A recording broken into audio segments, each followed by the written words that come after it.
اليو ديانغ يعود لتدريبات الأهلي اليوم بعد عودته من مالي وسط تمسك المدير الفني باستمراره ورفض رحيله رغم العروض الأوروبية. تقارير تشير إلى أن جراديتشار قد يخوض آخر مباراة له مع الأهلي أمام يانغ أفريكانز قبل السفر للمجر حال التعاقد مع مهاجم أجنبي. طبيب الأهلي يحاول تجهيز عمرو الجزار لمواجهة يانغ أفريكانز تحسباً لغياب ياسر إبراهيم بسبب آلام الظهر.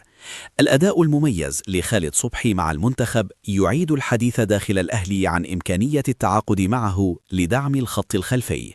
سيد عبد الحفيظ يراقب المهاجم الكونغولي كيفن مونزيالو في هولندا بعد تألقه وتسجيله 13 هدفاً هذا الموسم. وهذه رياض قد تكلف الأهلي من 35 إلى 40 مليون جنيه بالإضافة لإعارة لاعب لبتروجيت.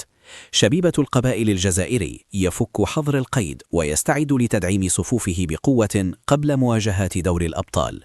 محمد مجدي أفشة يفشل في قيادة الاتحاد السكندري للفوز ويودع الفريق كأس الرابطة. أحمد شوبير يرفض فكرة إبعاد الكبار عن المنتخب ويؤكد ضيق الوقت قبل كأس العالم مطالبا بدعم احتراف الشباب.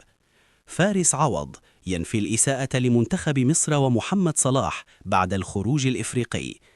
إعلاميون مغاربة يهاجمون منتخب مصر ويرفضون إدانة إهانة النشيد الوطني.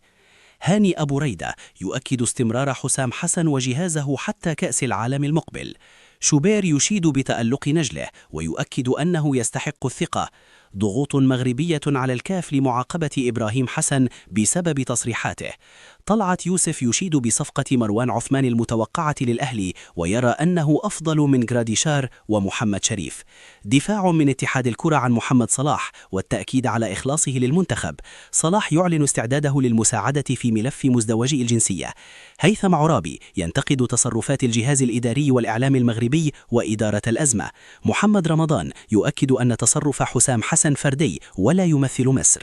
علاء ميهوب يؤكد أحقية المغرب في التأهل وينتقد أسلوب حسام حسن الإعلامي. حسني عبد ربه يرى أن محمد صلاح كان يمكنه تقديم أداء أفضل. أحمد فتحي يشيد بعدد من لاعبين المنتخب وعلى رأسهم حمدي فتحي وياسر إبراهيم. حازم إمام يطالب بتجهيز أظهرة جديدة للمنتخب قبل كأس العالم. تامر أمين يطالب الشناوي بتقبل الجلوس بديلا بعد تألق شوبير.